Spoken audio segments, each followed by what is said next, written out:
All right, welcome everybody to yet another edition of the Pizza Palace. They say it was never gonna come back. And yet it's here. Here we are. That is right. Raise hell, praise Dale. You know what I'm saying? Praise hail, praise Dale, brother. Praise Dale, brother. Raise Dale. Raise Dale, yeah, baby. Of course, I am your host, Robert Winstanley, who is probably going to set up a new Twitter account at some point, so that we can actually put that in all of our shit, and that way I can actually engage with people. Because like the one that I use right now is just kind of like just a shit post nonsense account. Oh, Robert, so I'm putting that in there every week.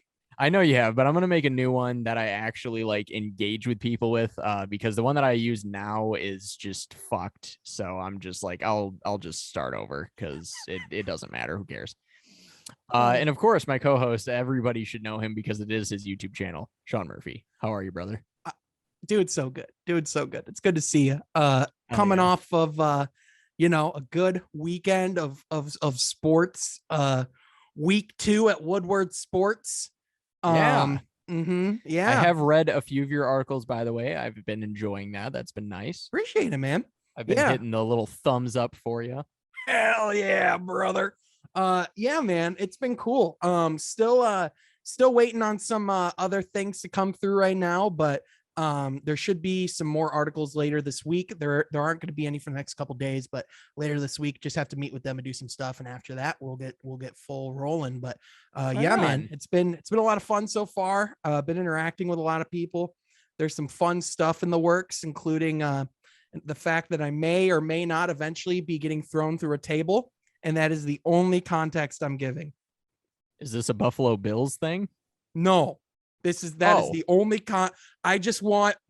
the only clue that I want to throw out there of anything that could be happening is I might be getting thrown through a table. So yeah, the only thing I could have thought of there is Bills Mafia, but that's okay. All right. I just want to drop a little nugget of random right there. I love it. Yeah, but no, it's been cool. Been getting to know a lot of the people over there, even rubbed elbows with the CEO a little bit over the weekend and just like talking football with everybody. You know what I mean? It's been pretty fun. So, yeah, man. So good stuff is ahead, but the cool thing is, still get to do this too. So yeah, absolutely. Yeah, man. So ready to roll. Good to be here with you, man. Always good to see you, Hollywood. Oh, God damn. I love that easy one right in the comments. It went Hollywood Shammer. I just feel like that is your name at this point. It's just who you are. So yeah, man. So yeah, I'm so much bigger now. Yeah, absolutely. Yeah, you're not here for us little folks. You Hollywood elite don't understand what it's like for us blue collar workers.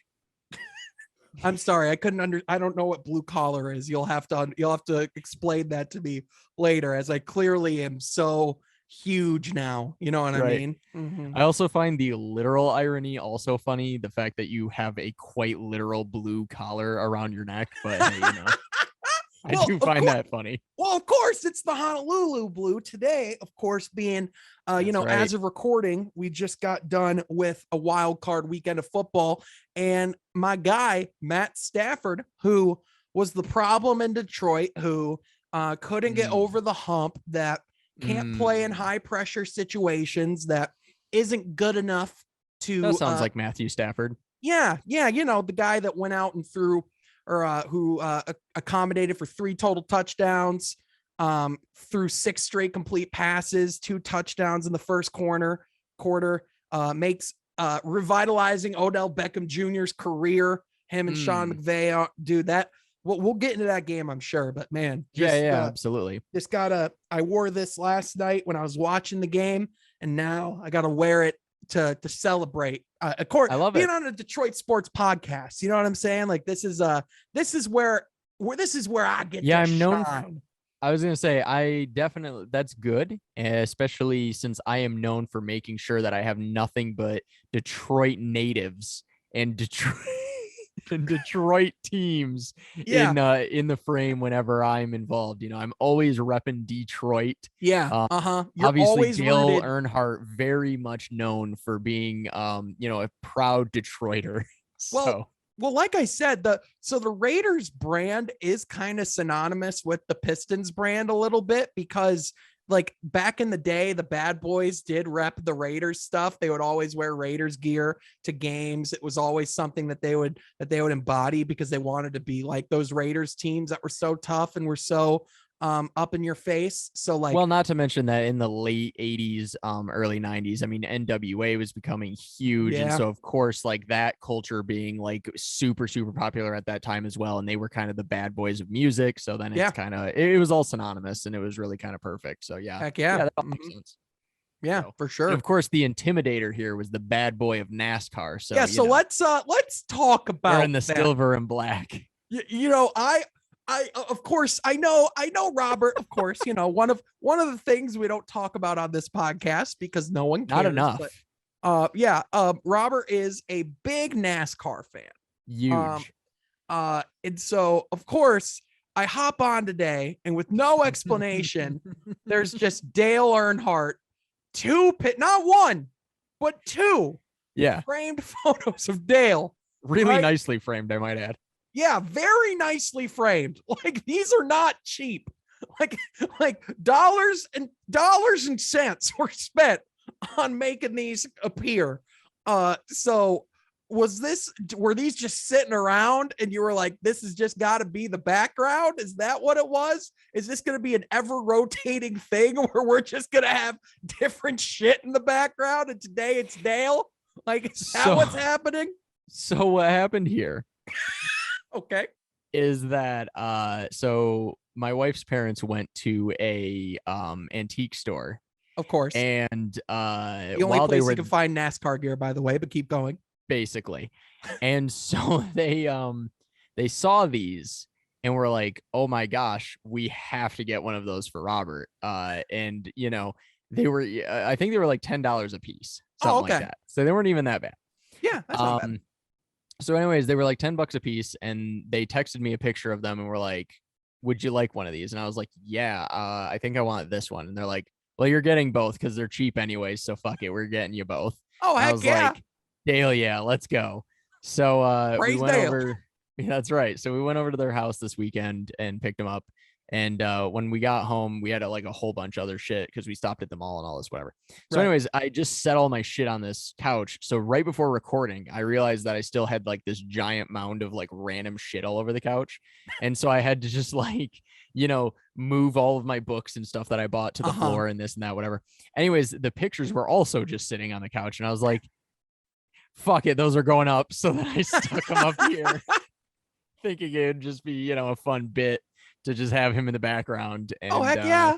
And so I tossed those bad boys up. And so that's how they got up there, is that I literally was just scrambling to move everything out of the way. And then I was like, oh, that'd be funny. Let me put those up. Okay, good. I'm glad. Now I'm half expecting a random different thing to be in the background every week. I feel like we got to find our Easter egg. Yeah, we got to find our different little gags and bullshit to be on. You know what I'm saying? Sure, absolutely. That's what this podcast is all about, baby. That's right. So yeah. So anyways, that's basically why Intimidator is back there, just looking all great. He's looking like $1 million. Absolutely. Yeah. And really he embodies everything about the Raiders. I mean, he's got the silver and the black, he was known as the Intimidator. He's wearing fucking gargoyle sunglasses. Look at these things. If anyone's ever seen, I mean, these sunglasses are basically like the Dale Earnhardt version of buffs. I mean, these things are fucking, I mean, it's you gotta imagine Dale Earnhardt got buffed up. Did you see Joe Burrow? 100% he got buffed up. I did see that. That was awesome. He was just like, fuck him because the Bungles beat the Raiders, but I can't even hold it against him because I love him. Oh, dude, he just came out in buffs and they were like, yeah, so why are you wearing buffs? He's like, I just like them. Because they're great. Why not? He's kind of like, you know, he's like the one young guy that like can kind of get away with it too. You know what I mean? Like 100%. Ever like since he had all that swag in LSU, you know, with like oh yeah. I mean, there were some great photos of him after the championship to where it's like, nah, this guy gets it. I listen, I'm not a cigar guy. However, I'm in shock. listen, I know. I'm glad you're sitting down. But there is no one that objectively looks cooler with a cigar than Joe Burrow. Yeah. Especially him walking back to the locker room, like afterwards, like sitting there, like looking like he was on top of the world, the king of college football, just puffing on that cigar. Like, dude, listen. I mean, it also helps that the dude's super hot. I mean, yeah, of course. I mean, he looks like if Macaulay Culkin grew up and got fucking hot. You know what I'm saying? Like the kid from Home Alone grew up and was a total Chad. It's like if Macaulay Culkin, instead of being a crackhead, became a Chad. Oh, I love that. I love that. God. That's good. That is really good. So yeah, good luck to Macaulay for the rest of the playoffs. You know, I wish him the best. I guess. Hey, you know what, dude? All right, first of all, I guess that was the first game of the weekend, right? So I mean, it sure was. That jumps us right into my favorite segment of our podcast, our Detroit sports podcast, and that is, of course, the Raider Report. And the Raider Report news. They're done. They are, unfortunately, the Las Vegas Raiders overcoming every possible obstacle thrown in their way, except for the Cincinnati Bengals. They have somehow made the playoffs for the first time since 2016 or 17, whenever the last time the Lions made it. Because it was the last time that they had both made it, actually. Yeah, they go in unison. They like to stick together. That's right. Yeah. And so anyways, yeah, we made it, and then immediately we're gone. But it was kind of based on a bullshit call, and also, I mean, it was a pretty hard fought game in general anyways, so it is what it is. Robert, if that game happened 10 times, the Bengals are winning it 9 times. Well, let's settle down. I would give them 6. I'd give them 6. Give them 6. Listen, the Raiders. Give them 6. Listen, to your point, Raiders, all the credit in the world. Great. Yeah. Considering everything they had to deal with, as far as, the situation with John Gruden, the situation with was it Henry Ruggs? Yeah, Henry Ruggs, as well as we had a defensive player who was threatening to kill somebody, and multiple other stupid things, DUIs and other bullshit.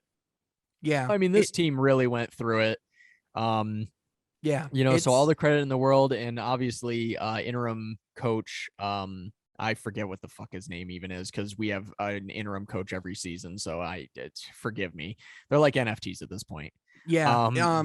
Yeah. They fired Mike Mayock. Yes. Interim coach Rich Piscala. Oh yeah. I think it's Bisaccia. Bisaccia? Yeah, Bisaccia. Like yeah, it's whatever. Listen, whoever it is, he's not going to be the coach. By the way, absolute sweetheart. I love everything that he did. I love his passion. He was handwriting letters to every single member of the team. And I mean, just clearly has the heart that you would want, very similar to Dan Campbell. And here's the thing. He would be a good coach for us going forward if we were going to blow it up. Like if we were just going to detonate this team and we were going to try to lose, he'd be the guy. Yeah. The way I see it, we have a little too much young talent to do that right now. I think we're similar to where the Lions were just a few years ago. So we're going to very clearly try to retool a little bit. We've got guys like, my favorite player on the team, Max Crosby, right. Finally was able to have a real breakout season this year, made the Pro Bowl, which is pretty great. You also got, of course, Darren Waller, who had a bit of a setback this season. Had some injury issues and some inconsistent play and things like that. A little bit of a butter hand issue. Maybe we can get him some stickum. And Derek Carr, I think he kind of had some of his ups and downs as well. But even through it all, similar to Matthew Stafford, who he's been compared to quite a lot. Yeah. He really held together, and he was clearly the true leader that this team needed, and he was the glue that kept this, thing going. Yeah, carried absolutely. the team the postseason, dragged them there. Absolutely. Dragged them there no matter how much they were fighting to not be there. Even Um, when they shouldn't believe, he made that team believe. And I mean that it was awesome. It was a really gutsy season out of everybody, and we got a lot of those young guys that I think we can still do something. I think Josh Jacobs as well, who had some highs and lows. You know, if we can find some consistency with any of these guys, mhm. and add some talent that is you know, not getting arrested, then maybe, just maybe, this team could do a little something in the Yeah. future. But, you Listen, know, man, they need yeah, they need they need to whoever they hire next, which personally I thought moving on from Mayock was also a good idea. Um, I loved that so much. I'm like, thank God we got rid of him too. well, because listen, man, you can't bring in the guy that was the ringleader alongside John Gruden and just keep him around and pretend that that era didn't happen, right? I mean, this, the one thing that you do bring in when you do bring in John Gruden is you bring in a circus. And even though the Raiders have been perhaps, them and the Cowboys have kind of been the circus of the NFL for the past, 20 years, as far as controversy and like a lack of culture and things happen. You know what I mean? Like a lot of Sure, ups and downs, a lot of flashy signings, a lot of things happening. sure. You got to bring in someone that's going to stabilize this thing, man. And obviously, I know the name that keeps getting thrown around is Jim Harbaugh. I do think he could bring in culture. I don't love it from the sense that it just seems like the Raiders just always want to hire a big name. And are they hiring him Oh, because of that's the his? Raider way, baby. But that's the thing is like, I mean, obviously you want to have someone that's gonna galvanize, the fan base, get everyone excited. You're in Las Vegas. You got to make a big splash, especially after everything that happened with Gruden. You want to bring in a guy and really turn things around. However, it's like, obviously, they have a lot of questions that they have to answer. And I just hope whoever they bring in next, because let's be honest, if you're going to be in Vegas too, you really need that culture to be intact Yeah. because I mean, listen, let's just call it the way it is. Vegas, I mean, every single major city in America has a lot of distractions. Vegas has them and around each and every corner. Oh yeah, It's and they're amplified by 1,000. I mean, yeah. it's the place that has pretty much ruined Evander Kane's life in a lot of ways from the Mm-hmm, NHL. I mean, with his gambling issues and things. I mean, and there's mm-hmm. many players that we've heard horror stories over the years of, it's one of those things. You get money and you know, the temptation's there. You're in town, you go, why not a little of this, a little of that, and next Yeah. thing you know, you're fucked. Mm-hmm. Yep. Yeah. So obviously we'll see what happens there. They I think yeah. played a heck of a game. On the other side of the field, though, that bang, like, I don't think this is the year that we're gonna. Like, I think the Bengals season is done after this Sunday. Or after this weekend, they're gonna lose to the Titans. The Titans they're the best team in the AFC. They got the number one seed without even having Derrick Henry. Now Derrick Henry's back. He's Yeah. gonna he's gonna he's gonna run it up. He's gonna run it up their mouths. He's gonna get 150 yards. Joe Burrow's gonna be on the field for 15 minutes. You know what I mean? I Like it's definitely think that the Bengals are screwed in that matchup. I think for me, I still think that the Chiefs are going to make the Super Bowl yep, ultimately. yep. But yeah, I do see that the Bengals pretty much, it didn't really matter either way when it came to any way that this was going to turn out. I mean, like, I think that the Chargers Bengals game would have been a little more competitive, Yep. maybe, I guess, hard to Mm-hmm. say.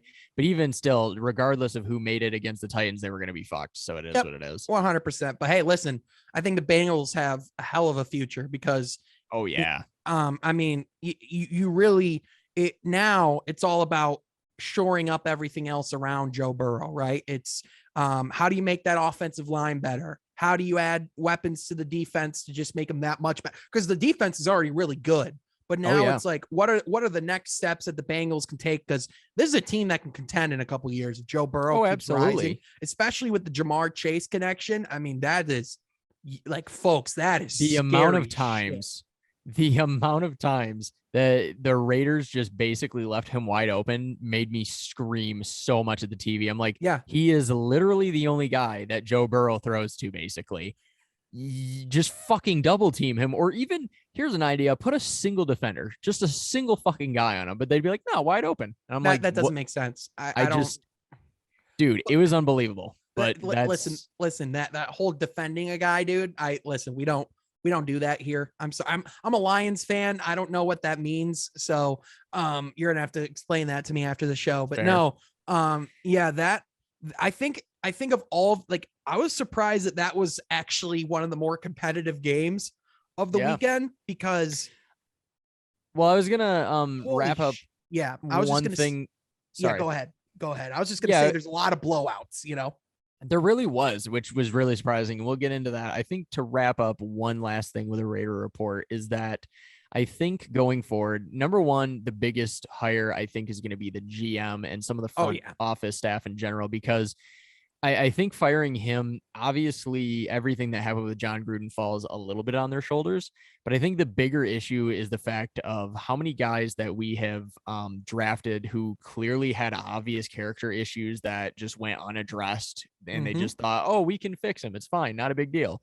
And the amount of key talent that we've just let run away, you know, guys like Khalil Mack, we traded for, I don't even fucking remember what we even got out of that deal. It doesn't seem like anything. Letting go of Amari Cooper. I mean, these are top level talents at this point that we just kind of said, fuck them, and just let them go. Yeah. And then we end up with guys like, oh, what the hell is his name? McCoy, you know, the one. What is it? Deshaun McCoy? Is that his fucking name? Are you, well, you have Deshaun Jackson. Deshaun Jackson, the like 40-year-old receiver who's been on like every team in the NFL in the past like 2 seasons at this point. Like, he's just one of those journeyman guys that it's like, okay, it's kind of like Adrian Peterson at this point. Like, it's just a guy who's just sort of hopping around like, I guess I'll be on this team now. And it's like, dude, you literally had Amari Cooper. You literally had Khalil Mack. You had all of these, you know, talented guys, and you're just like, fuck them. So finding a front office that sticks by their decisions and their draft choices when they are actually good ones, and not drafting guys with very obvious character issues, I think, you know, all of that needs to be addressed. And then, head coach, I think, you know, as far as John Gruden, or would it be John, or not John Gruden, Jim Harbaugh. Yeah, so Harbaugh, I think he could be good in the sense that, you know, he does bring some level of expectation, some level of culture. I think that players want to play for him. I think one of the things that would also be good is, you know, if truly Russell Wilson is available, I think that he would get along fairly well with him. I think he would be the type of coach that would attract Russell Wilson. He's used to having mobile quarterbacks and that kind of thing, at least in the NFL. So I just feel like that would be a decent fit. I would not get your hopes up on the Raiders as of yet, especially with all the stuff that they just had over the past year. They're gonna have to really establish some things before they can get a guy like a Russell Wilson caliber quarterback to want to commit to come to the Raiders. I think just with they gotta establish that they have a coach and a general manager that's worth being behind. Now, obviously, if you bring in Harbaugh, if you bring in Harbaugh, that's kind of why that's an easier sell day one for sure. I'll definitely give you that. I personally, I could see Wilson going to like the Giants. I could see that being in play. I could see. Well, he already named the Raiders as one of his 4 main teams, of which included the Cowboys, who clearly already have Dak, so that's out. The Bears were another one, and it seems like they've kind of, I don't know, decided what they're going to do by, you know, obviously drafting a quarterback the last couple of years, you know, and they're just kind of a shit show. They're in the Justin Fields. They're in the Justin Fields sweepstakes for a few years. They gotta. Yeah, they're doing whatever they're doing. That's another place I could see Harbaugh going. Is I could see him going to the Bears. Listen, if I had to say the odds of him leaving Michigan right now, I'd say it's 90%. I know people are kind of, listen, I think the big thing is that, you have a situation where, obviously, like, you know, he finally gets it done and beats Ohio State. And now with how recruiting's changing with these name, image, and likeness deals that colleges are going to be having, as of right now, Michigan has not been recruiting very, very well. They haven't They haven't really gotten many 5-star recruits. A lot of these schools that are actually dishing out these deals, like Texas A&M, they spent at least $30 million so far in this recruiting class alone, just in name, image, and likeness deals. Cause like these guys are going, hey, you got to get me a deal with this like watch company or like this chain. Like they want to come in and have these deals in place and know that they're going to make some money while they're there. Right. But Michigan's always behind on this shit. So like, they'll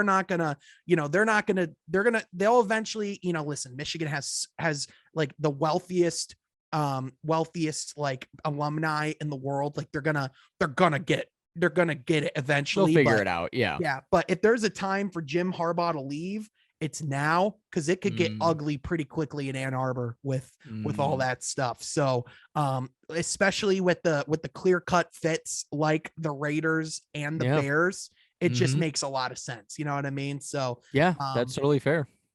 Yeah, so we'll see what happens. Obviously, a lot of people are saying, "Oh, we don't want to pull Jim Hart." Like Miami, like the Dolphins are like, "We don't want to pull him out of Michigan." I'm like, "No, he's not interested in you."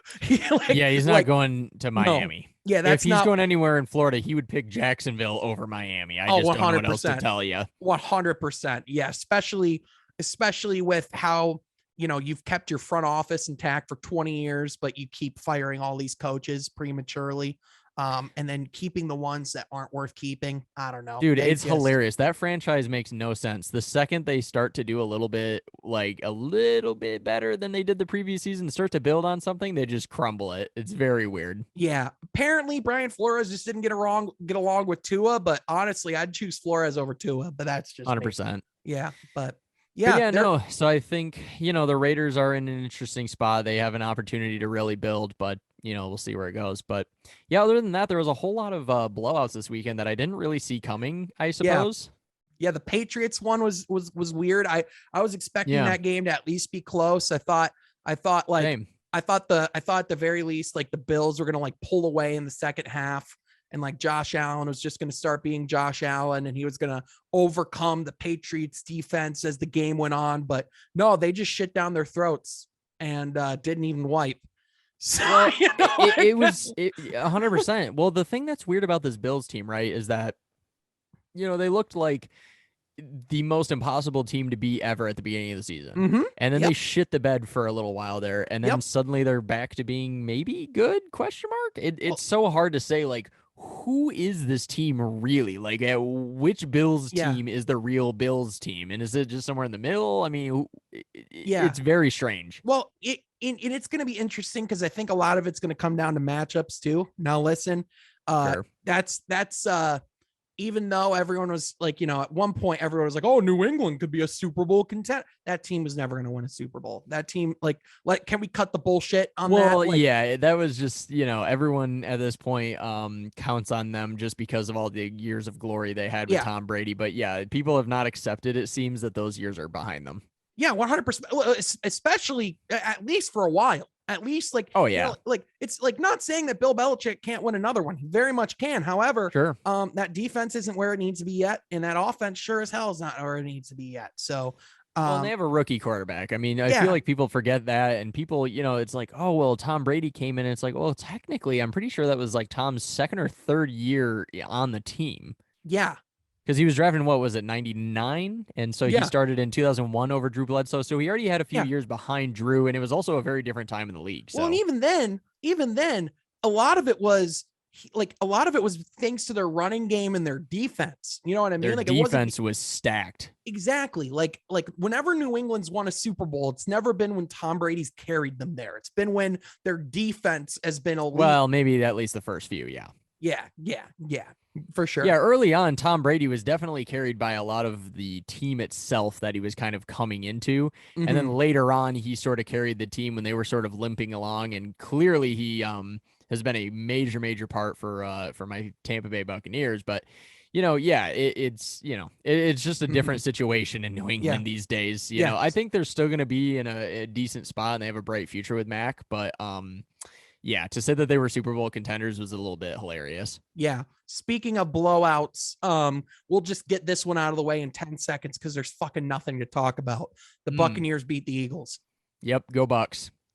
All right. So anyway, next. Yeah. No, it's like, well, and there was really, yeah, like you said, there was almost nothing to say, especially because I think after the first drive, I saw what is the quarterback for the Eagles name? I keep forgetting it. Justin Hurts? it's Jalen Hurts. Yeah, Jalen Hurts. Yep. Yes. Dude, he had the worst body language I've ever seen of just about any player I've ever seen in my life coming off the field after the first drive. Like he was already pissed, shaking his head, rolling his eyes, like he gave up. Like literally after the first drive. So I was like, all right, well, this game's over. Well, yeah. And listen, I don't think I think they're ways away from being a serious team to think about. I mean, listen, Jalen Hurts. I'm not even sure how they made the playoffs, to be honest with you. I mean, I think he can be a good quarterback. I mean, like they're 9, like I think he can be. I'm not saying he is. I'm saying, he has he has the potential. I'm still not I'm not sold on him. I'm not any other way around him, but sure. I mean, listen, he playing that Bucs defense, screw that. You know what I mean? Especially at home in Tampa, in the playoffs, like super difficult. Yeah. 100%. So Tom Brady, I mean, come on. Yeah. I mean, what's there to say? I mean, it's, that of course that was going to happen. Yeah. That game was a wrap. I kind of knew going in. I was just like, all right, so this is a bye week for my team. Here we go. Yep. Robert, can we talk about everything that happened with that Cowboys game? Because bro, what the fuck? My God. Yo, can we talk about the fact that a ball was punted into the television screens again? Dude, my favorite. Dude, I saw a meme where someone said something to the effect of like the architect who built the stadium, and it was a picture of George Costanza, and I'm like, God damn it, yes. Well, yes. Well, do you remember when they the first year in AT&T Stadium, like in the preseason, punters were routinely yeah. Like it's to the point, so do you remember that they actually had to pay, billions, like hundreds of millions of dollars to get it lifted, to get it higher, but but it still can get hit at any time. It's hilarious. The Cowboys are supposed to be this insane franchise that's got the best of everything, and yet they're just such a big fuck up. I'm pretty sure it's a perfect metaphor for the Dallas Cowboys, if you ask me. Oh yeah. I think they're, what are they? Are they the top most worth, highest worth team in sports? Because I know it's them, the Yankees, someone else. I'm gonna Google it while you talk more about that game, because I didn't actually watch a lot of it. I watched some of the highlights after the fact because I didn't care about it, because I was like, the 49ers don't give a fuck. The Cowboys, I hate them, so I just didn't give a shit about either team. Yeah. So real quick, I have it right here. It's Cowboys first, Yankees second, Knicks third, Barcelona fourth, Real Madrid fifth. And it goes, holy crap, the Warriors are worth more than the Lakers now. That's insane. Wow. Anywho, that's a conversation for a different day, but it's all because of Clay. It's definitely because of Clay. Dude, listen, of all the people that experience pain every single year and don't learn anything from it, it's the Michigan fans. And sorry. Hey, now, but the Dallas Cowboys are they are my team that I love to watch suffer, just because it is the most fun. It's just the most fun thing. You know what I'm saying? It's a good hate watch, eh? Dude. I was wheeze laughing at the end of that game, especially when it was it's the end of the game, and the refs just sprinted to the back because they knew the hell they would have faced if they stayed on that field for another second. Listen, by the way, refs made the right call. You have to hand the ball to the fucking ref. That's the number one most basic thing when it comes to spiking the ball. The ref has to touch the ball first. Don't get in his fucking way. Obviously, he shouldn't be 30 yards down the field, but sure. Listen, but also when you commit 15 fucking penalties, your team kind of deserves the L, huh? Yeah. And why the hell are you quarterback sneaking? What are you doing? Dude, it's insane to me. It was just bizarro land. I was like, what is this? Which, by the way, I forgot to mention about the Raiders game. There is a specific referee and his crew that I hate with such a fucking passion. I am so irrationally passionate about my hatred for Jerome Bulger. All right. This fucking asshole has been a referee in the NFL for far too long. I hate him so goddamn much. He has refereed just about every Buccaneers game that I've ever watched, and he fucks us every time. So only natural that he gets the playoff game for the Raiders and fucks them too. So, I was just furious. The second I saw his dumb face, I was like, we're fucked. Listen, I just knew it. Every single year, pirate themed teams. Dude, it's literally just a routine now. You have to accept that at least, every single game at some point, the refs are going to interfere. Like that is just going to happen. So it's about what you can do throughout the rest of the game to overcome it or to do your best to, now listen, like, so for example, like, for like the Raiders, it's like, yeah, obviously, that was like a really difficult break. However, you could make the argument they could have played better earlier. It's all semantics. Well, there's point. That, and also, so as a man invested in the team, as a Raider fan, right? Even I can admit that was basically a fucking touchdown. Like, let's not try to pretend like this whistle that came within a millisecond of him catching the ball ruined our fucking chances. Like, it was a touchdown. We were fucked anyways. Let's just say they blew the play dead. They would have scored on the next drive anyways, or the next play anyways, because they're the Bengals and they're better than us. It just fucking is what it is. Like, and it's like not only that, but also it's like the Cowboys. Listen, like, we all know they have the talent. We all know they have listen, like Jerry, like we can say whatever we want about Jerry Jones, whatever we want about the Cowboys. They draft well, they get free agents. They have the best facilities. They have everything that they need. Arguably one of the best offensive coordinators in football, except in that last fucking drive because he was doing really well. And then all of a sudden decided to do a QB sneak. And then they have Bob Quinn as the defensive coordinator, who's gonna, he's gonna get whatever fucking job he wants. It seems like, as far as head coaching jobs goes. If I'm Jerry Jones, I'm firing Mike McCarthy yesterday. Immediately. Yeah, I don't know why that hasn't already happened. Well, because listen, man, like, at what point do we need? He's an ass, and we knew that in Green Bay. Well, yeah, like how many more times do we need to see the Mike McCarthy show? We've seen it. Like he took that 1 year off. He's like, oh yeah, I've been spending a lot of time looking into analytics and numbers in football and how that could change things. I'm totally ready to get another job. And he comes and goes, yeah, that was all bullshit, and hasn't changed anything about his coaching at all. I actually know what he was using. It's actually a game I've been playing quite a bit recently. It is called Madden 2001 for the N64. So, he's had. That's not a joke, by the way. I have been playing that game.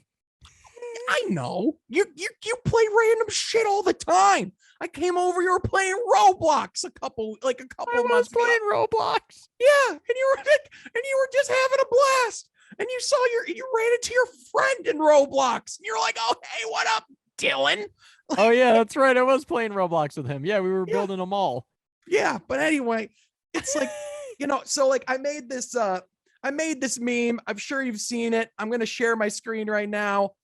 It's like, is this your team? Yep. We them boys. And you agree that Mike McCarthy's a terrible coach? Yep, for sure. And you agree that 15 penalties is inexcusable when your team underperforms with its talent? Oh, definitely. So you deserve to lose. No, we got robbed. Refs suck. It's like, it's so true though. Like I couldn't think of anything else. Like I was like, this is your wallet. No, it's not my wallet. Well, it has your name. It really is that. No, it's perfect because not only is it hilarious, but it is true. It's the essence of everything wrong with their fan base at this point, which, by the way, I definitely see the parallels in every single way, and I get it. But as a Yankee fan, it is very infuriating. I see all the stupid fucking memes about how it's like, oh, I bet all the Yankee fans are real sad right now because the Lakers and the Cowboys. I fucking hate every team that they always lump in with the Yankees. Like, I absolutely hate them. Like, the Listen, Lakers can suck my dick. The Cowboys are a fucking abhorrent team. And what's the listen, other? Oh, Duke. I fucking hate Duke. Like, I'm a Notre Dame fan, but I'm more of the classic Yankee. listen, but okay, but you know what they're getting at though. Oh, I know exactly what they're getting at. Yeah, yeah, and it's And there is definitely a demographic of people who it's like they pick the big team, the team with all the money. But it's funny to me because I'm like, they're not even the best teams anymore. Like, if you're gonna be the bandwagon guy, then you might as well pick like whoever won the championship most recently, yeah, know. 100%. If I had Whatever. to describe like almost every playoff team, like there's certain teams I look at and you can kind of see how far they are away from contending, right? So like Right. for example, the 49ers, they're a quarterback away from being a serious contender.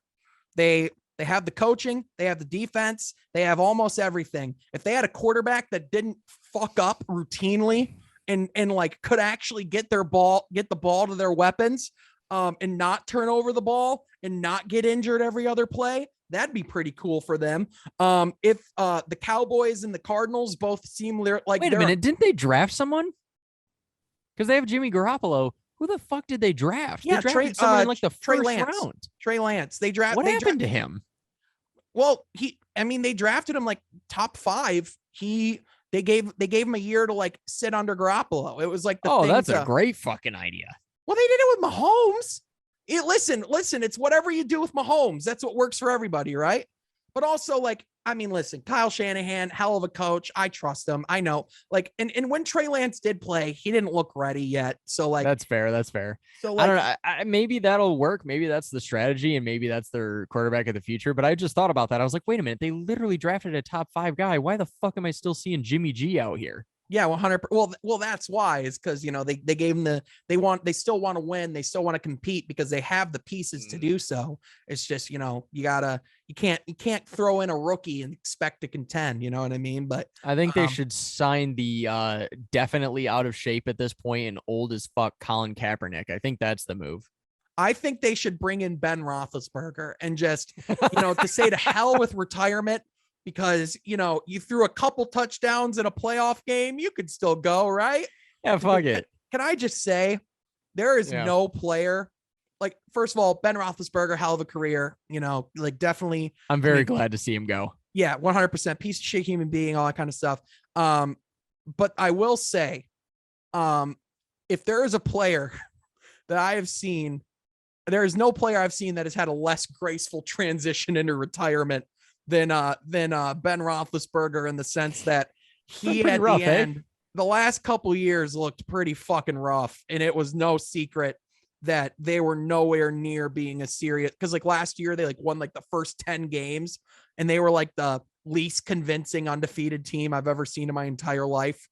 It was like how the funniest thing to me. Like, I just didn't understand how the fuck that team did anything they did. They just win all these games in a row. Then they lose, I think, what was it, like 6 or 7 in a row, including their playoff game? Like, it was just hilarious. They were a bumbling team. They just, they're really something. And it just seems like Juju Smith-Schuster is posting more TikToks and he's getting touchdowns on a given Sunday. And but the thing that's crazy is with all of this, Mike Tomlin still gets a winning record every year. So, if they can go in and get a quarterback, I mean, they can go in and they can contend right away if they get another good quarterback in there. You know what I'm saying? And if they can get some fucking discipline, Jesus Christ. But yeah, it's funny because my dad is obviously a hardcore Steelers guy. And it's funny to me because I was talking shit to him yesterday because I was just like, you can have all your stupid winning seasons, because he was talking shit about how like, oh, well, your Buccaneers have, had 4 in whatever seasons and this and that. I was like, yeah, but in the same 20-year gap, we've had less winning seasons, but we have 2 championships and you have 1. Right. So I'm like, yeah, I went through a lot more hardship, but like my guy, I'm like, we have more championships. So what the fuck are you talking about, dude? Yeah. I mean, listen, Ben Roethlisberger had a hell of a career. They won 2 Super Bowls. Pittsburgh? Yeah. He won one with Tomlin, and he won one with what the hell was his name? He's on the frickin' he's on NBC now. I'll look it up. He won against the Seahawks back in the day, remember? And then he won against the Cardinals. I remember the Cardinals one. I don't remember him winning another one in the 2000s. So in the mid 2000s, it was like 2006 or 2007. It was actually played in Holy Detroit. shit. Yes, you're right. Mhm. 2006 and 2009. So we have the With same Cowell. amount. With Cowell. Oh, I Yes. totally fucking forgot that Jerome happened. Bettis. It Yeah. was in Detroit. I think Aerosmith was like the Oh halftime show. shit, yes. Uh-huh. Which is like still one of the best to me just because I'm a huge Aerosmith guy. Yeah. The show itself, whatever, It was but at still. Ford Field, baby. That's so awesome. I forgot about that. Yeah, they beat the Seahawks. Sean Alexander. Okay, so I guess I'm wrong then. Yeah, so I guess you well, can't whatever. say shit to your dad, but that's fine. I'm kidding. Well, it's all right. We're gonna win it again this year, so then you can fuck off with that. So it's all good. Yep. So I'm gonna say so to contradict that, I wanna talk about that game we saw Monday Night Football, Rams Cardinals. Oh, you rammed some Cardinals, huh? So first of all, again, Matt Stafford, first of all, impeccable performance. Great throws, fantastic game plan, but like he didn't have to do it all either. Like it was right. Like that defense, that front four on the Rams, like they weren't even like they weren't even blitzing half the time, and they were making Kyler Murray look terrified. It's crazy. Yeah. I was just gonna say too, can we stop fucking talking about Cliff Kingsbury as this like offensive guru, this great mind? Can we he's a fucking used car salesman fraud. Can we just say it yet? Like, are we allowed to? Because he literally did the same thing in college, where he comes out with all this cute shit at the beginning of the season, absolutely like, runs up the score, doesn't make any adjustments, gets all this film on tape of, oh, here's how you stop it. And then they just get pummeled into the ground by the shittiest teams at the end of the season. The Lions made this team look like fucking garbage. Like, this is just something that happens on a yearly basis now. You're not wrong. Yeah, no, I do think that is obviously a huge problem for the Arizona Cardinals. And if they want to take advantage of whatever the fuck that they've built at this point, which is another topic as well. Because your offense should not be so dependent on Kyler Murray. Yeah, not only on Kyler Murray, but on Hopkins. Yeah, Hopkins. Yep. Yeah. Why was I blanking on his name? What the hell? It happens. Yeah. Well, no, because it's crazy. Like they've kind of Frankenstein together sort of a bizarre team that's like kind of all right. It's got some weird pieces. It's strange. It's a bit of a Frankenstein team. Yeah, it's like everyone believed that they could be a contender at the beginning of the year. They were running it up on everybody. Absolutely terrifying. Kyler Murray was the MVP of the league consensus for like the first half of the year. And then they hit their bye week and then everything changed. Instead, it'll be Tom Brady, baby. Let's go. Aaron Rodgers is winning MVP, but suck my dick. We're gonna beat the shit out of that fucking dork and his COVID toe. You probably will. That doesn't change the fact he's gonna win MVP. Nah, fuck that dude. These Bucks are going to the Super Bowl. We're gonna win that shit. Well, first you guys got to get through the Rams, and that that is honestly our only tough opponent left on the board. Here's what I will say. I personally believe that the Super Bowl will be decided by the Rams Buccaneers game. I think those are the two best teams in the NFL. I think the Chiefs are looking fantastic and they can obviously pull it off at any point. But I think the Rams, when they are on, there are few teams that are better than them. There is from top to bottom, like special teams, coaching, offensively, obviously they're not consistent. They have a lot of talent. You don't really know what you're getting on a given week to week basis. Obviously Matthew Stafford needs to not throw interceptions, which, he loves those, which he has loved those the last half of the year, but it does seem like he's kind of like his best friend, Clayton Kershaw. Didn't know, I don't know if you know this, but he was friends with Clayton Kershaw. What?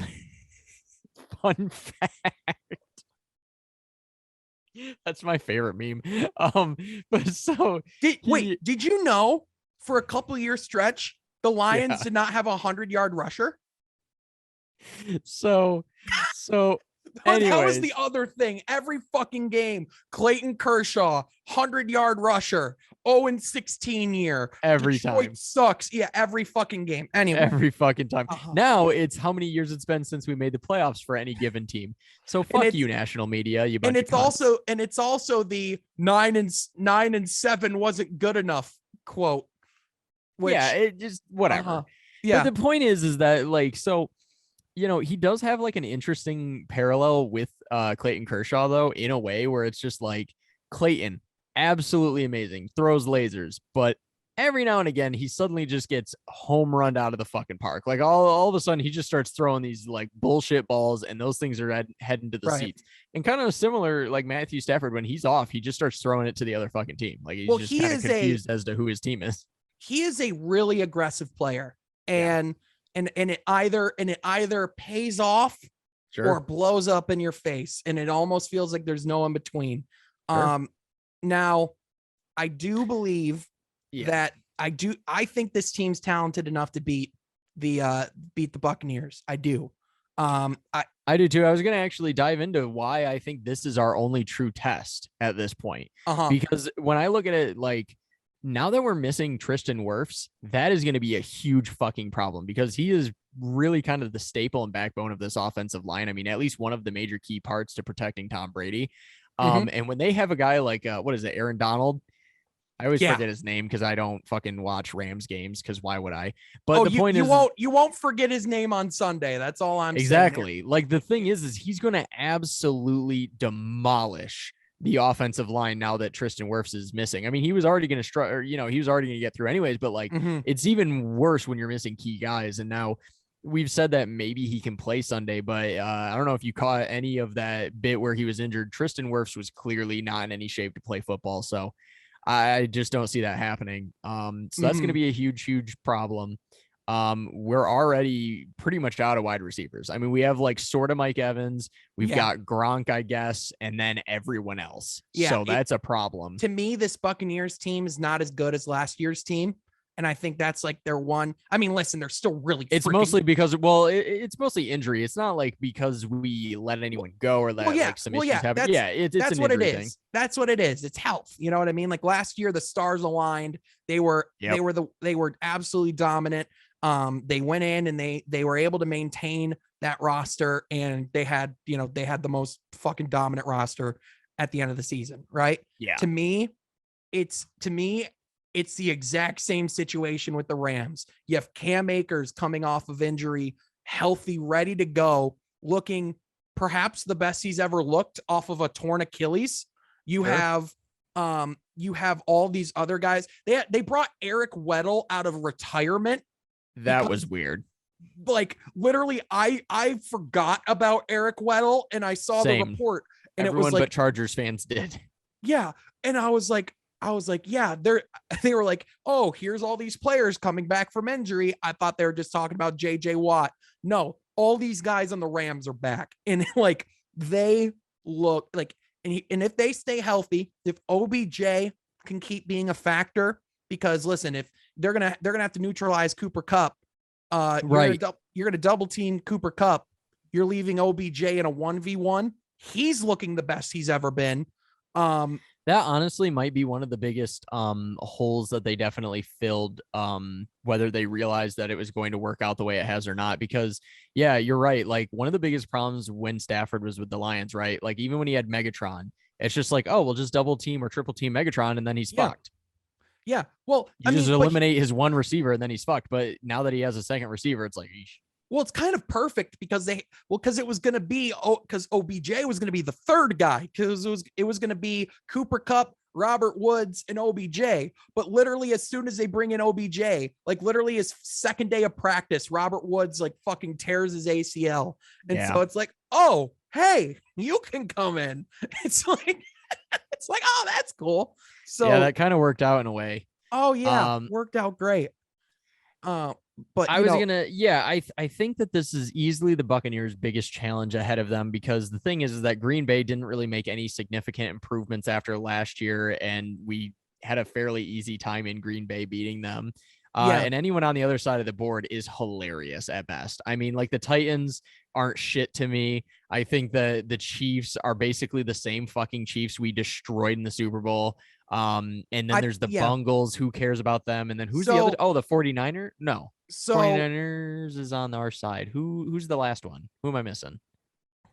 well, Titans, yeah, so Chiefs. there's the Titans, the Chiefs, there's the Bills, and then Bills. and the The Bills are the Bengals. other one. And the Bills are another team that I think Tom Brady would absolutely laugh at. So if we can get past the Rams, I have no issues with taking on the Packers or any team in the AFC. I think that that's just hilarious. As So, far as the Rams go, I will say I'm not as confident in them. Like if they beat the Buccaneers, I think it's because it is somewhat in their favor. Some of the issues that we're having, I think that helps the Rams significantly. yeah, for sure. I But think that's what it is Matthew at this time of Stafford, year. That's what for it is at sure. this time of year. It's who's healthy, who's having it clicking at all the right times. Because as of Sure. right now, it's looking like the Rams are clicking at the right time. And Sure, but I have no faith in them going into a frozen tundra of Lambeau Field, specifically Matthew Stafford, even from that sort of mental hang up of remembering when he was a Lion and that kind of thing. I think there's a lot of pressure there that I don't think is being accounted for. That could be a huge fucking problem for him. that's understandable. But again, it comes And that back team to knows him. yeah, that's true. But again, I would push back. And here's my thing with Green Bay. And this is always going to be my thing with Green Bay. They are a great team. That's no secret. I just don't trust Green Bay in the playoffs, especially because historically they've just underachieved. Especially, I mean, and Aaron Rodgers, amazing. I do not trust Matt LaFleur against the top coaches in the NFC. I just don't. If it's Sean McVay versus Matt LaFleur, that's a fucking Lamborghini against a Camry. I definitely see what you're saying. I think you'd almost sort of be right, except that I think LA is LA. LA. They're they're a little bit inconsistent as well as the fact that Matthew Stafford's like a total fucking lumpy poser.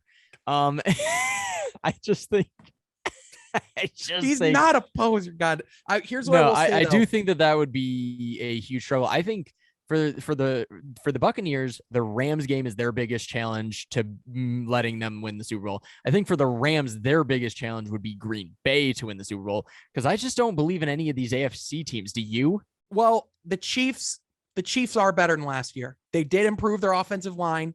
Their defense is a number one ranked defense. So they are making stops. They are doing things. Listen, man, I understand that Super Bowl was ugly last year, but it's Patrick motherfucking Mahomes. But even then, I don't feel like the Chiefs, like they've kind of been up and down, like the Bills have been a little bit this year as well. Like they've had certainly their fair share of issues. Well, here's what I will say. They started out the year really rough. They lost. They were looking absolutely outmanned. They couldn't do anything. Horrible. They were gonna like miss the playoffs. Patrick Mahomes is a shell of himself. Here's what I will say: since November 1st, they have lost one time. True. Since the month of November, they have lost one time, and it's not like they've faced scrubs on that journey.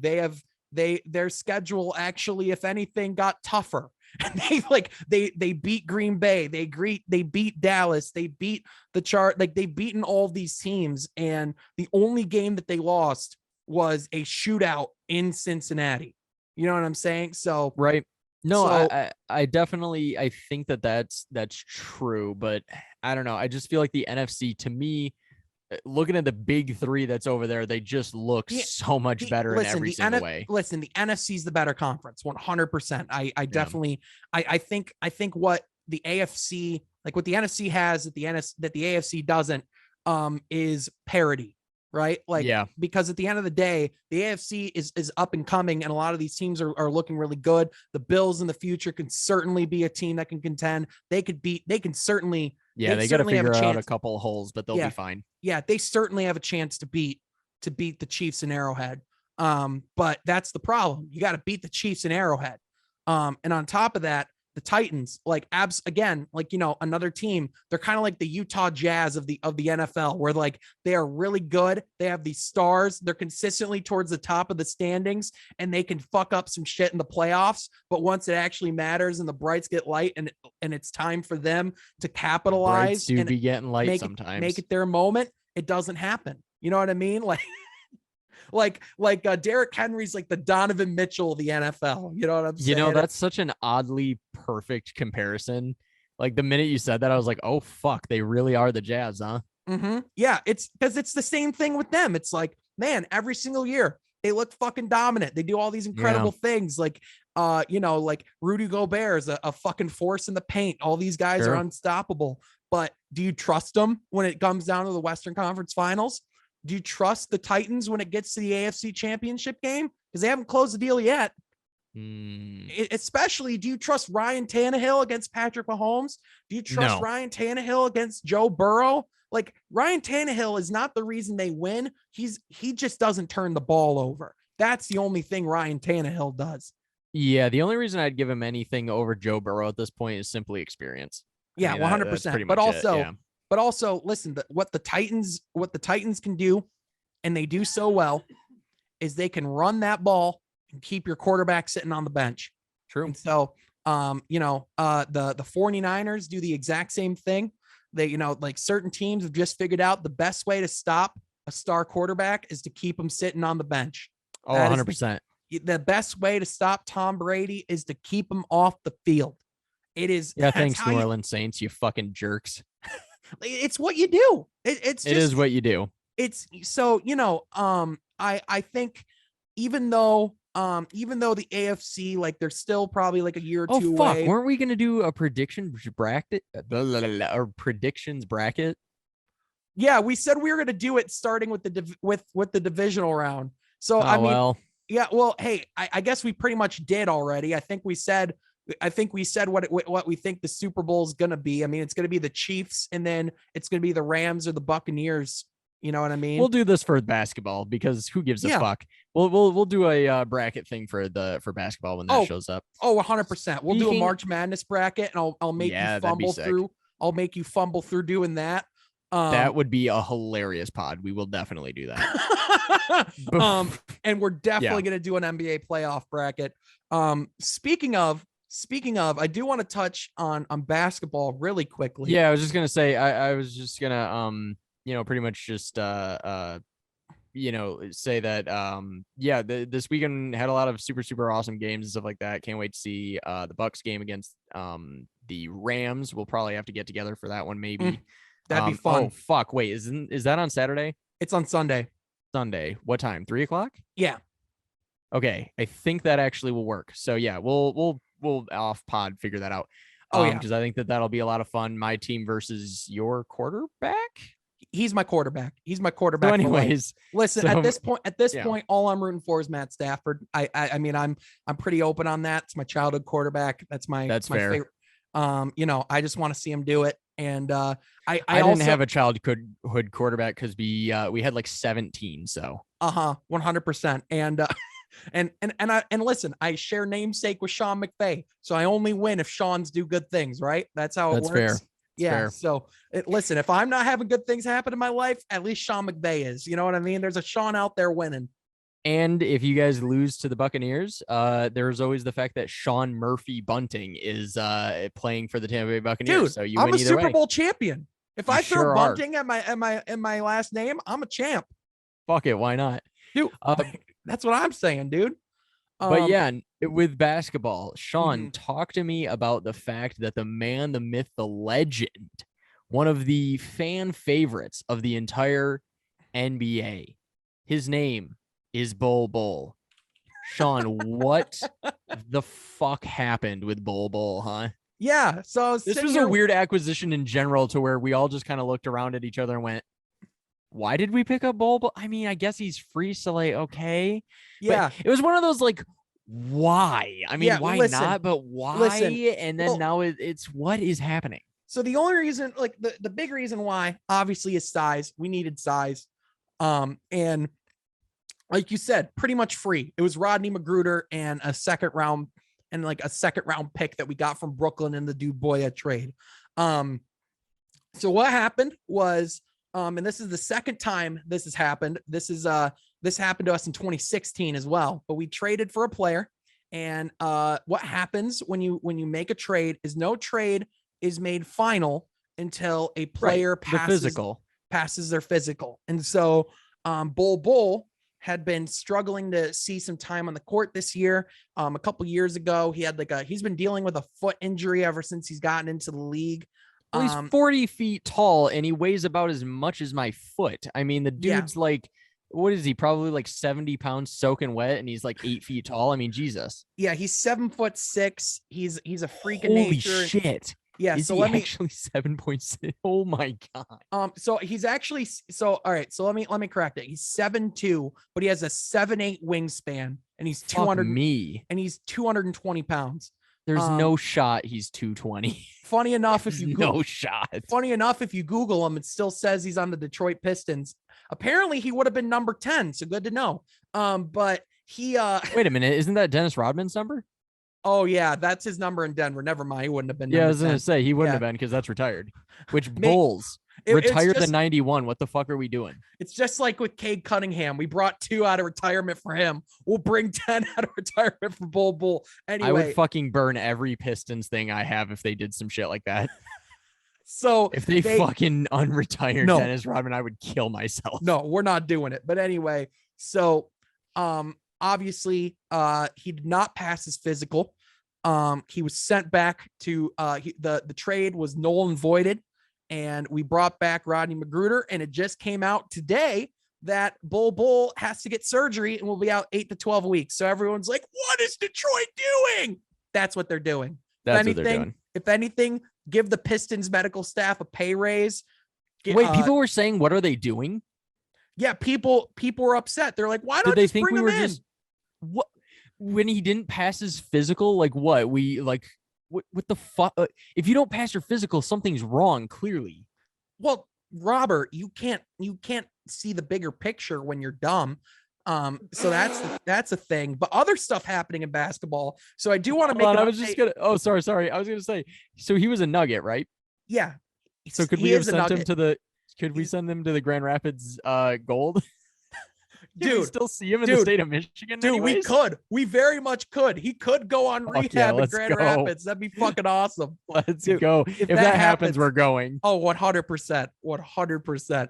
We should get some courtside seats and go to a Gold game sometime. That'd be a blast. That'd be sick. Yeah, but anyway, so that happened. Some other things that have been happening in the league. I do want to keep an update on our bet because, of course, as you know, Robert, you and I have a t-shirt bet regarding the Nets and the Lakers. And in case you did not hear, there's a couple things coming out of the Lakers camp. First of all, Magic Johnson called out the Lakers after a 37-point loss to the Denver Nuggets, saying after being blown out by the Nuggets 133-96, we as Lakers fans can accept being outplayed, but we deserve more than a lack of effort and no sense of urgency. Owner Jeannie Buss, you deserve better, which was code of Magic Johnson essentially saying, which by the way, Stephen A. Smith has a really good relationship with Magic.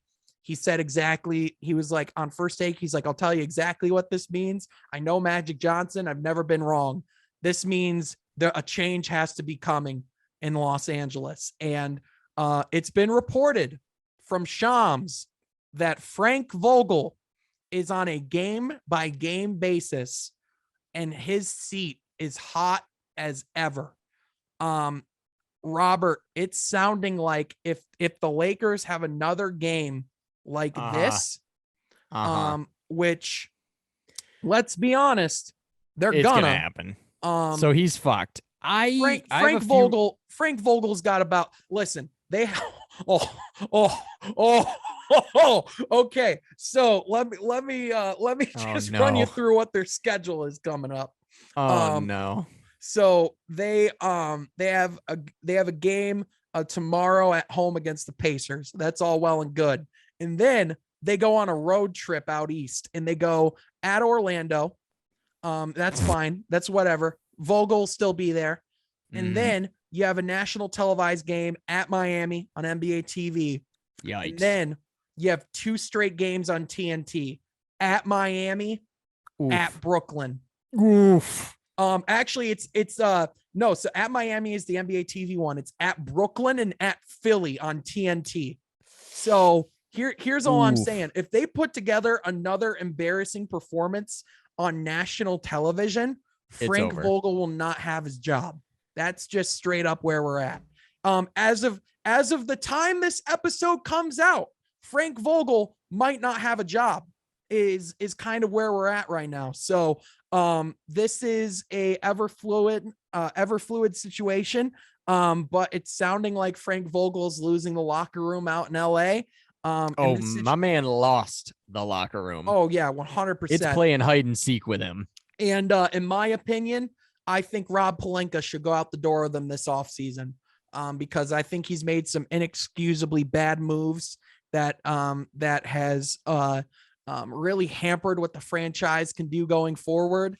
And even though you had this period with LeBron and all this stuff, if Anthony Davis doesn't agree to come back after, which, like, listen, they're the Lakers, they can always make some free agency moves so they get some cap space. You know, they can always look like a good place to go. That didn't necessarily help them back in the early 2000s or like the early 2010s after the Kobe era. They were pretty dog shit for quite a while there. So I'm send Anthony Davis to Detroit. No. Anyway, but you know, we need a big. So even though Kevin Durant's out of the lineup for a little while, I'm feeling pretty good about my bet right now. So I've definitely got some comments here. So number one, I did think it was hilarious telling you that you were fucked now that Kevin Durant is out for season. Not the season. I know he's not. I'm just being a jackass. Literally just a month. Nah, we don't know that for sure. It's 4 to 6 weeks. He might trip down a flight of stairs. You can't promise that. He's not John Wall. Fair. But so the Lakers. If it wasn't for this bet, I'd be laughing because fuck the Lakers and fuck LeBron. Uh-huh. Being that I have a betting interest, this is very troubling news, you see. Uh-huh. Now, this team, I don't know that it's just the coaching.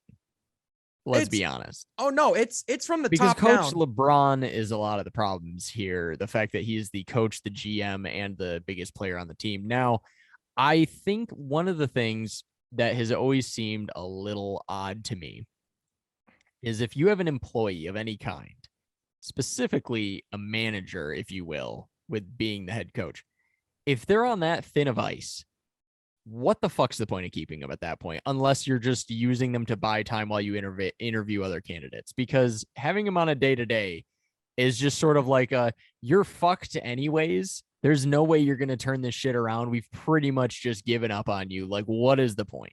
It is just fire the fucking guy. Well, to answer your question, Frank Vogel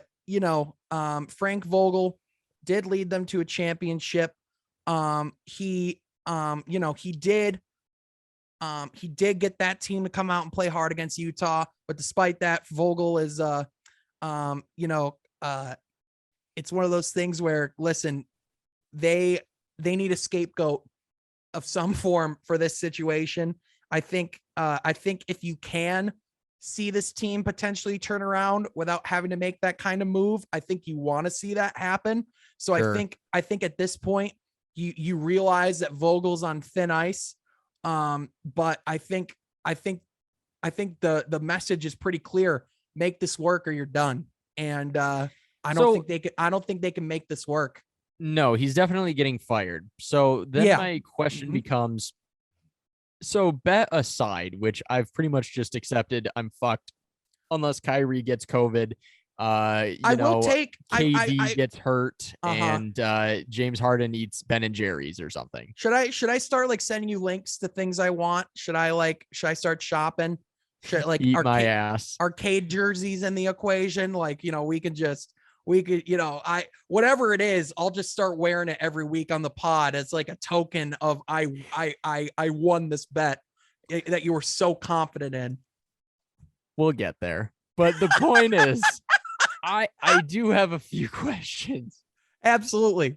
You might want to start shopping. I do have a few questions though. So they fire the coach. Mm-hmm. Who the fuck is the guy that's going to come in and be the answer to salvage the season? Nobody. Number 2, did they just give up? And 3, do they just start flipping assets if they can, making wild trades, trying to bring in random ass personnel? Like the Lakers, they're not going to just give up. They're not going to just punt the season and say it's over. No. So what moves at this point can they and will they most likely make in order to try to salvage this and make the playoffs and try to make a championship run, which is pretty much impossible, but like, what are they going to do to try to achieve that? Yeah. So to answer your question, first of all, I don't think, so if there's any team, so generally speaking, when a coach gets fired, let's start with this. Generally speaking, whenever a coach gets fired, you name an interim coach. You go to the next in line on the staff. If there's any team that can make an out of the blue hire, completely out of nowhere, that's like a big statement hire, it's the Los Angeles Lakers. For sure. I don't know as far as like what names they could be looking at. Who knows? They could go to the college game. Who knows if they could get just Phil Jackson out of retirement at 80 something years old again. I'm not saying that's not happening. I'll say that for sure. But there's, when you have as many contacts as Jeannie Buss does, and you are the Lakers, where you can really empty that pocketbook, there's a lot of things that can happen. I will say, I think is a Ben Simmons deal out of question completely? Yes. Fair enough. And the reason why is because of the asking price that Philly is still sticking with. That's true. I am of the opinion that Ben Simmons will not be traded, and I think he'll sit out the entire season. Yeah, I think that's absolutely yes. I think that's where we're at. I mean, we're in a situation where you have two, Daryl Morey is still not budging. You have the situation where Ben Simmons is definitely not budging. And they are not moving down their asking price. If anything, it's rising. So listen, I think they'll just hold him hostage at this point. Like, how many more years do they have of control of him?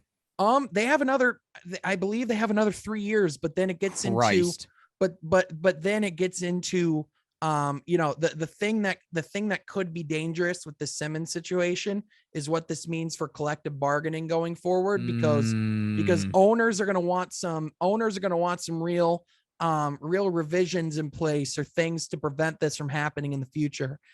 So Ben Simmons looking which is kind of fair. Yeah, that's absolutely fair. If you're an owner, you can't have the prisoners owning the asylum. I mean, it's just fucking ridiculous at this point.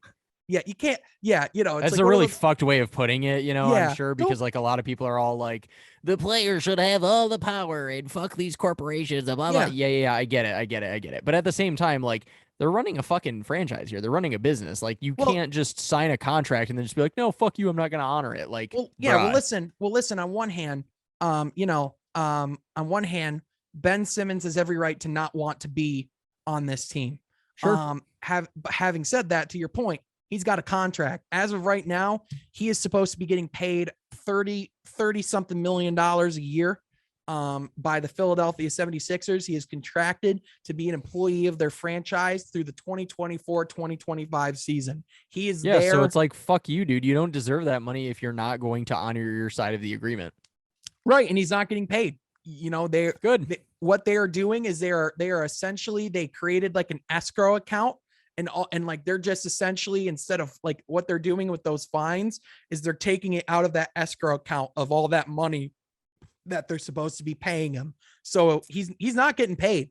And so his salary is going into an escrow account?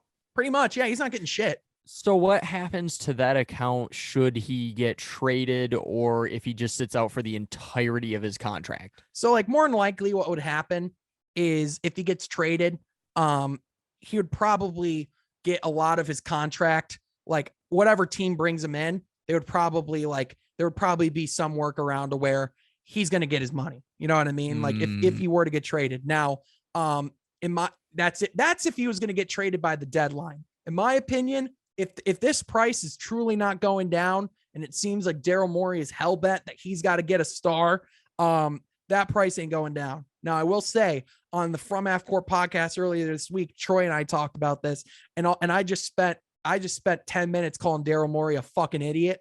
So that kind of shares where my opinion is on this. Listen, you're sabotaging your own team to make a point, it feels like, especially when you're playing with the future of Joel Embiid, who we have no clue how many good years he has left, especially with his health. I mean, at some point, someone was going to have to stand up to the players that have been just trying to do this shit for way too fucking long in just about every sport. But yeah, ultimately it is sort of destructive to your team. I think it's tough. I think maybe the Sixers saw what happened with Houston and they were just like, you know what? No, fuck this. We're not going to be the next Houston. Everybody who gets a little annoyed with the process, like you can't just say, fuck it, I'm out. Because then ultimately it's like there will be like three good teams. It'll be like the Celtics, the Lakers, and the Bulls or whatever. And they'll just get every single free agent because all of these guys will just go, nope, I'm not playing for you, even though you drafted me. And it's like, well, fuck you. Right. And like, absolutely. You know, I agree. I think, you know, the organization, they do have the right to do this. And that's not, and that's not my argument. I absolutely agree. They have the right to do it. Right. My argument is they're fucking stupid for doing it this long. And they're not gonna, their value is too high for them and all that kind of shit. Yeah. Yeah. 100%. You got, at a certain point, you got to cut your losses. And you got to try to build this thing around Joel Embiid. And it's not going to be done by holding your franchise hostage because of this Ben Simmons situation that you created, by not helping him harvest his game, by not holding him accountable as things have gone on until now. You know, it's just one of those things where, yeah, they don't really have they have the power in this situation, but they also don't, you know what I'm saying? Right. So it's just such a stupid situation. But back to the Lakers though. I was just gonna say, yeah, circling back to the Lakers. So at this point, like, what can they do? Like, can they move an Anthony Davis if need be? Could they move Russell Westbrook at this point? And if they could, who the fuck can they get in return? Like, what stars are out there that are actually reasonably attainable? And is there anybody, in your opinion, that is available in any scenario that could actually lead them on any kind of run toward or in the playoffs? So my short answer is nobody. My long answer is the Lakers are going to do everything in their power to make as many moves as they can. A lot of these guys on their roster right now might not be on this roster come the trade deadline. Almost every single trade deadline, the Lakers are aggressive and wanting to make moves. And obviously they have people that they would like. They have people on their wish list. You know, Jeremy Grant is at the top of everybody's wish list. And obviously the Lakers are no different than that, right? Do they have anything of value that you as a fan would want? No. And that's the problem, isn't it? I mean, they have Talen Horton-Tucker as their centerpiece chip. They have possibly like someone like Kendrick Nunn and then like some picks, but Detroit reportedly their asking price for Jeremy Grant is 2 first-round picks and a good young player. So, damn, that's a steep ask. But the thing is it's really not because they got offered 3 or 4 first-round picks for Jeremy Grant last year by the Celtics. That was an offer that was out there. So first of all, we should have taken it, but no, I disagree because maybe not from the Celtics, but Yeah, but they're going to take it this year because the value is only going up. If we could get that from the Bulls, especially if Zach LaVine's injury, lingers on for a little bit, that would actually be a decent little pull. Maybe if we can get Patrick Williams, that'd be kind of cool. Yeah, but anyways, back sure. to the Lakers. Yeah. So what options do they have? So, really, it's just going to be they're gonna certainly try to make the Jeremy Grant deal happen. They're certainly going to try to bring in some guys that can help them. Personally, I don't think they have many options. And I think that's their problem, is that this roster that they constructed, I think at the end of the day, they're going to have to get into their own grave, because Russell Westbrook, the only way you move Russell Westbrook is by attaching picks. The only way that you, but here's the thing, they don't have picks to attach, because they've already traded so many of their future assets to the New Orleans Pelicans because of Anthony Davis. They're not going to trade Anthony Davis because they still believe that he's a centerpiece and a core of their future. But the problem is that, and the other thing too, is you still want to hope that this team can put it together. So a lot of it really is going to be, these guys, like, it's going to be things like the buyout market after free agency, not free agency, the trade deadline. It's going to be a lot of little moves and trying to get the pieces around LeBron to be better, guys that can shoot, guys that can defend.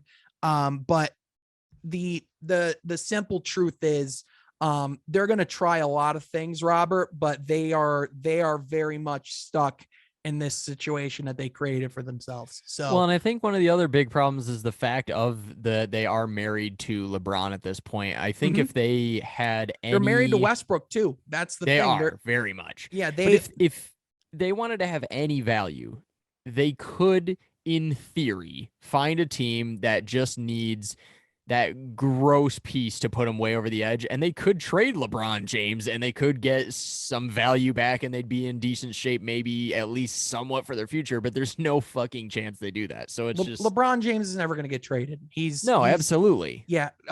He is he's the one guy in the league that's untradeable. Obviously, but the only way he would do that is if he was in on it too, of like, hey, we both know that this is not going to work out, and I don't have any good years with me left in me or whatever.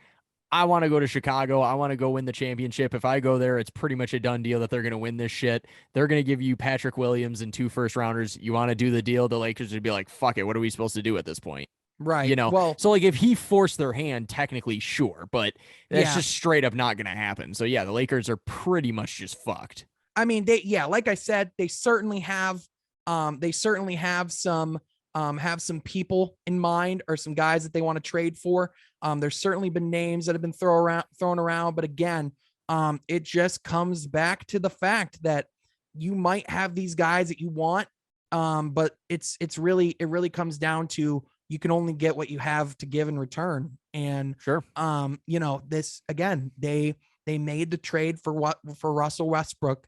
They knew the pros and the cons in his game. They knew the things that he struggled with. They knew that he turns the ball over. They knew that he can't shoot the ball. They knew that he can't really spread the floor, and they knew that he really likes the ball in his hands. So even though look at how well Kuzma's done this season.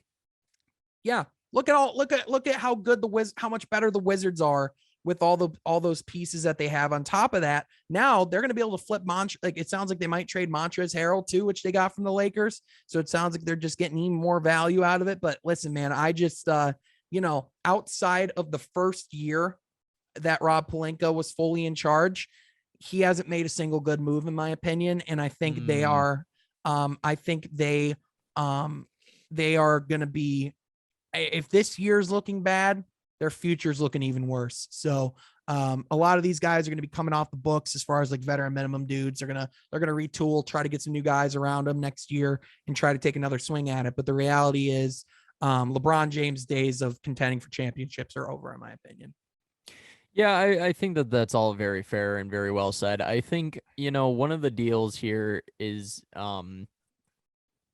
it's just, It really only had two ways that it could go. It could go unexpectedly great, and these guys could have just meshed perfectly, and all of these veterans could have proved everyone wrong, and these old guys could have went and had their last hurrah basically and won a championship, and it would have been great. Um, or the more likely option that we are now seeing play out is that this is just a jumbled mess of guys with too big of egos that don't have enough gas left in the tank, and now they are completely fucked because they sacrificed literally everything to put this thing together. So, whoops. Right. Yeah, it is what it is.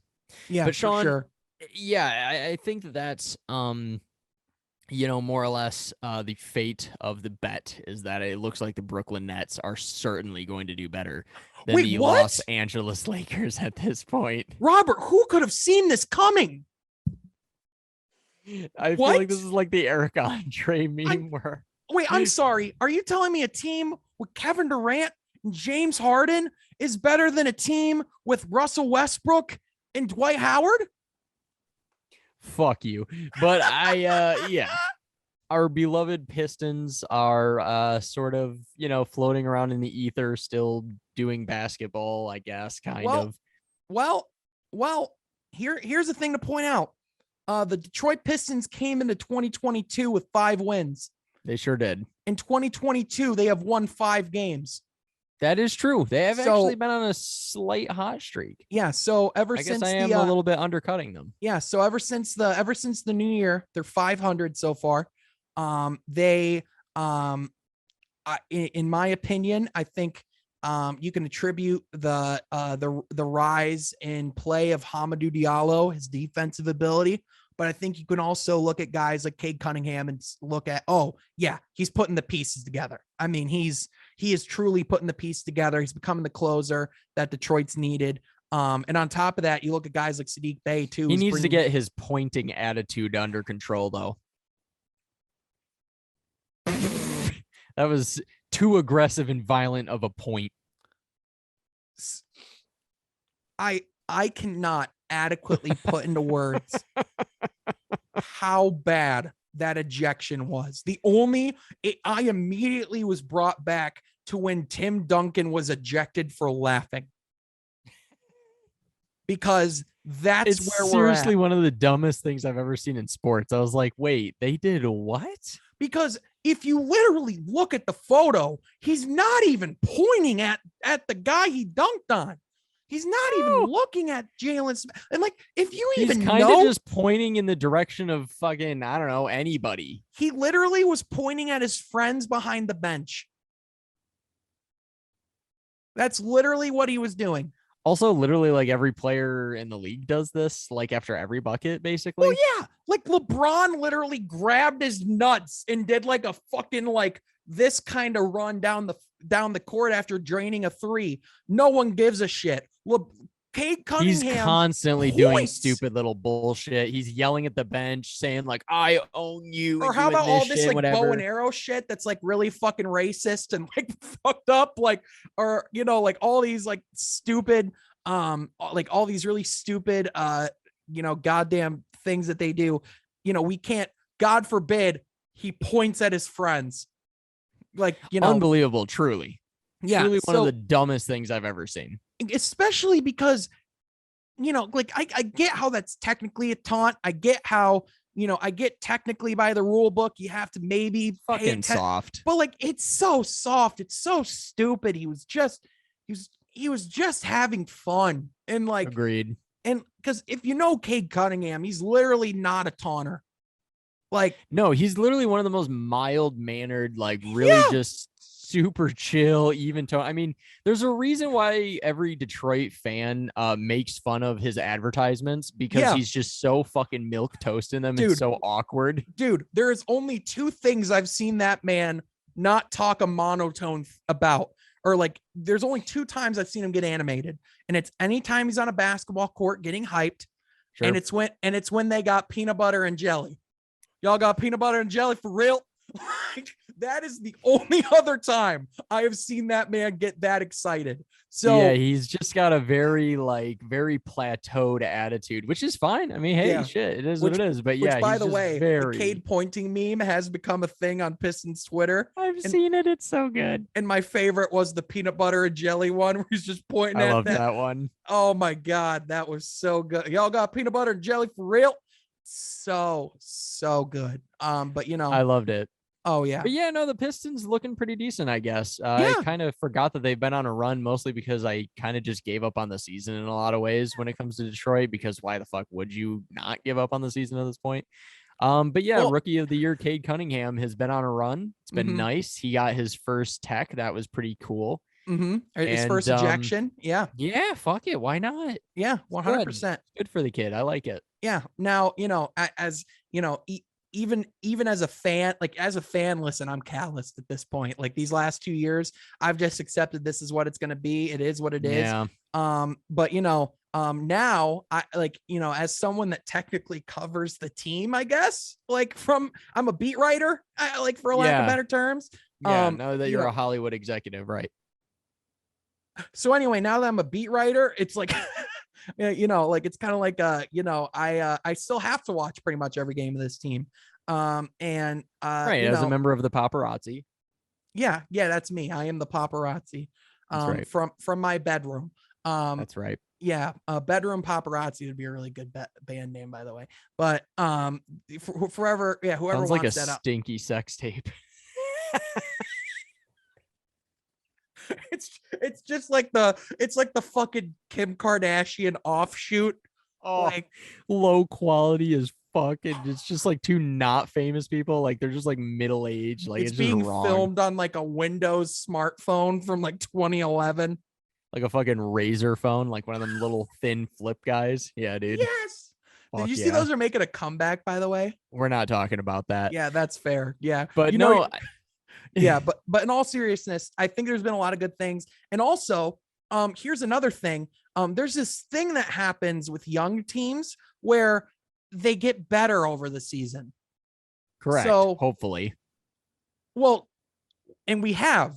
Like we No, are, I mean, like in general, like, yeah, as a rule, you would hope Yeah. your young team gets better, because if they Yeah. regress, you're in trouble. those are the things that you look for. So, all these people that were calling for Dwayne Casey's job, that were saying that this team was a fucking joke, like as if they didn't know that was going to happen at the beginning of the season. This is exactly what you would hope for out of a team is this kind of progression, because even though obviously we had a couple blowout losses last week, right? Like the Chicago Bulls game, we just were fucking those guys were just wiped energy Yeah, that was wise. brutal. But They were playing on a back-to-back. A lot of those guys were getting back from COVID. They were just wiped. and then- whether or not Dwayne Casey ends up being the long-term solution and a championship guy for us it remains to be seen, and that's all well and good. But yeah, it's like trying to expect. It'd be like expecting Dan Campbell to have taken the Lions to the playoffs this year. It's just like, with what fucking talent? Like, are you insane? You can have Yeah. the greatest coach of all time. It doesn't fucking matter. Like, he's just not going to bring them to a championship or the playoffs or be all that highly competitive. I mean, we have like one great player and he's a rookie. right, So right, and we have a couple other really good young pieces, but they need very, time. very solid, decent young guys. Yes. Yeah, and now they're going to be able to retool with bringing in some more guys around the Jeremy Grant trade. Because I mean, listen, that's just at this point, it's just the value's so high. There's a no-brainer. You're going to have another top 3 caliber pick that you're going to be able to make next year. Where we're going to get another guy that we're going to be excited about, and we're going to rave about the future of Cade Cunningham with whoever we draft. So it's one of those things where, yeah, right now it's not fun. It's not ideal, but what is fun is seeing the development and the improvement. Cause even though we lost by 27 to the Suns, listen, we were trying our best to defend them. We just couldn't. They're really good. And But the ejection was fun. So, I mean, Yeah. yeah, well, not only that, but also there was a lot of things to take away from that game. Like the Pistons actually played pretty freaking well against them. They're cutting down on turnovers. They're playing really well on the defensive end. Cade Cunningham is coming into his own. He was going to drop 40 against the Suns if he stayed in that game, by the way. 100% Right was on. going to drop 40. So, you know, obviously, you know, they're going to have a big test as of the time this episode will have come out. They'll have played the Warriors and we'll have seen how that has gone. Probably But lose by 60. I wouldn't go that far. They're kind of struggling themselves, but You're right. 65. yeah, 100%. There you go. But Kelly Olynyk should be coming back, the savior. So the chosen one. But Stop. I mean, it's good to see that going on with our beloved Detroit Pistons. It's good to see any level of growth. It is just kind of tough to slog through, and it's tough to keep hyping yourself up about all these little things as a fan, because it just when does every get tiring. especially when every other team in Detroit's in the exact same spot, right? Well, exactly. And also when you see teams like, for instance, you know, I like the Chicago Bulls, right? But it is tough to watch them have this bullshit ass team kind of like we did, and then they just go out and get like 3 dudes and they're like, oh, never mind, we're number 1 now. And it's like, well, what the fuck? Okay, but again, the context in that is they had to go through their years of growing pains too, and it wasn't until Zach LaVine started to put the pieces together, he proved that he could help this team win some games. And you had some intriguing enough young pieces to where you could go out and make those trades and bring in guys like Nikola Vucevic and Lonzo Ball absolutely. and DeMar DeRozan. So, you know, it's the thing of, obviously it looks like that team overnight went from being ass to being outstanding, but you know, it's that context of Chicago, they did pull the trigger at the right time, because you know, they're utilizing Zach LaVine's prime. They're maximizing that potential, in my opinion. Obviously they're going through a little bit of some woes right now with him being injured, but you know, like, listen, man, they're going to be just fine. And listen, Detroit's going to be just fine too. Just give it some time. In a few years, or at least in a couple of years, I think we're going to be having some really fun things coming down the way, down the pipeline. So for sure. Yeah. It's just, you know, it's tough anytime as a fan base. anytime. And like you said, when the whole city's going through it, it's very tough, especially because, you know, we have no idea when the hell we'll see baseball again. The Lions obviously finished strong, which was nice, but you know, it's just kind of one of those seasons to forget a little bit. You know, obviously build on, but whatever. And then, you know, as for the Red Wings, you know, we just signed Nicholas Lidstrom to actually be the VP, a member. Yeah, exactly. A member of the front office, which is awesome. So we're kind of getting the band all together, which is, you know, super exciting, super good.